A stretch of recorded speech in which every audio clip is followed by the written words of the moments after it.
Who can say where the road goes, where the day flows? Only time. And who can say if your love grows as your heart shows? Only time.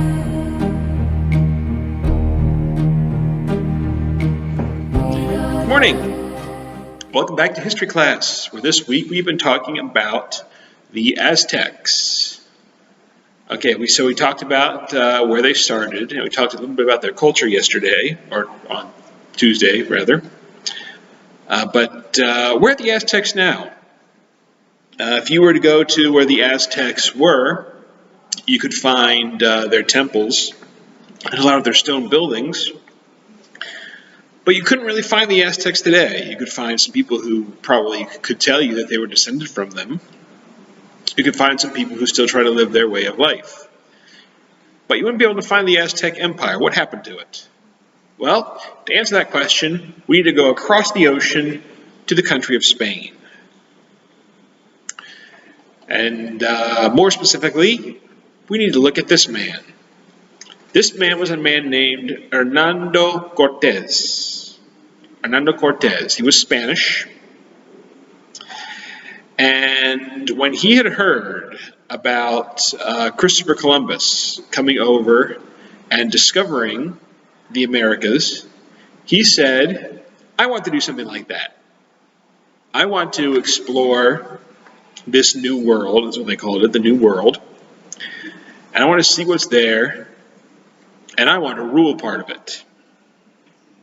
See, Cortés is one of a group of Spanish explorers that are also known in history as the Conquistadores.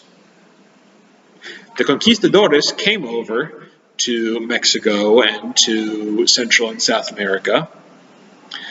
Part of the reason they came over was to explore, but another reason was because they knew that there was a whole bunch of good stuff over there, and they wanted some of it for themselves.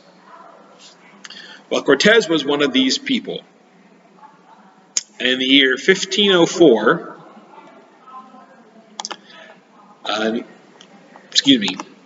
sorry. In the year 1504, he set sail for the New World. He came to the island of Hispaniola, and a few years later, got a job in Cuba.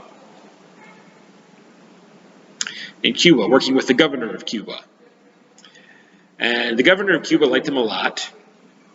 And a few years after that, in the year 1518, he wanted Cortés to go explore Mexico. So Cortés got himself some ships, 11 ships, around 500 men, some horses, and some cannon, and he sailed to Mexico.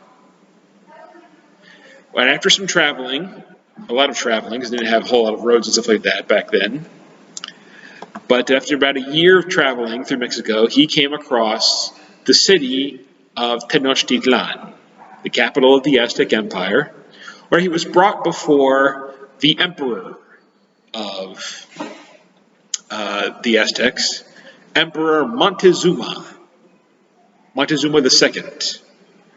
Now, Montezuma saw this white man and his ships, and he said, who are these people?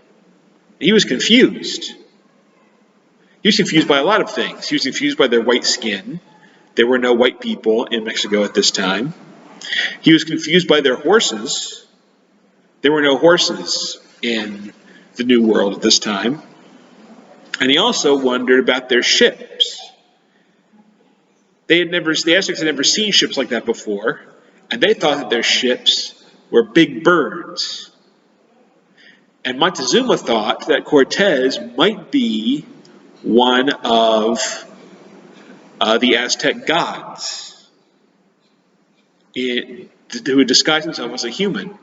So he said, just to be on the safe side, I'll be friends with this man. And so he welcomed Cortés into his capital, and he gave him a bunch of gold, because the Aztecs had loads and loads and loads of gold. The problem was that no matter how much gold he gave Cortez, it wasn't enough. He wanted more. And when Montezuma said, "That's all the gold I'm going to give you, I'm not going to give you any more," Cortez said, "Oh, yes, you are." And he kidnapped him. He captured him and held him in his own city. And he said, "I'm not going to let you go until I get gold."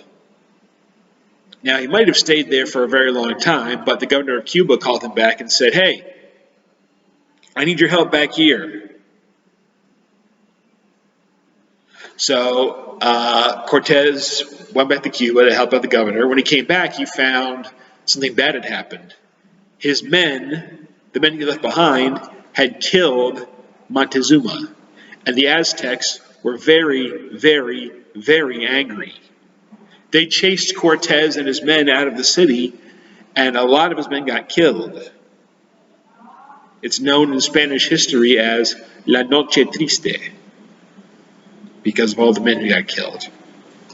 Well, Cortez wasn't going to stand for that. He came back with another army, a big army full of all his friends, and some of the other Indians who were in the area that I'm not going to try to pronounce because the name's too hard to pronounce.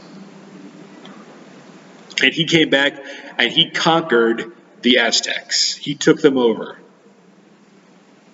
He captured their capital city of Tenochtitlan, and he renamed it. He renamed it Mexico City. And he made himself the governor of it. Yes, this is the same Mexico City that is the capital of Mexico today. And so Cortez conquered Mexico. He conquered the Aztecs, and he opened the door, so to speak, for more Europeans, more people from Spain, to come over into Mexico. Mexico became part of Spain until it won its independence and became its own country again. But that's not for many, many years after this. The Aztecs were conquered. Those who tried to fight back were killed. Those who didn't fight back, like I said, they became part of the Spanish Empire. And as more Spaniards came over, the Spaniards and the Aztecs began to mix. The Catholic Church came over and taught their religion to the Aztecs. And the Aztecs and the Spaniards sort of merged into one people, and they became the Mexicans. If you were to go over to Mexico today, you will see people, some of them have skin and hair color the same as yours, dark skin, dark hair color. Some of them are white skinned with blonde hair and don't look any different from anybody from England you might see, or from any other gringo, but they speak Spanish like a Mexican. The ones with the dark skin and the dark hair, they're related to the Aztecs. The ones with the lighter skin and the lighter hair, they're related to the Spaniards. But the two groups became mixed, and they became the Mexicans. So the Aztec Empire is not there anymore. Instead, it became the colony and later the country of Mexico. And this story is going to be repeated many, many more times over the next few years.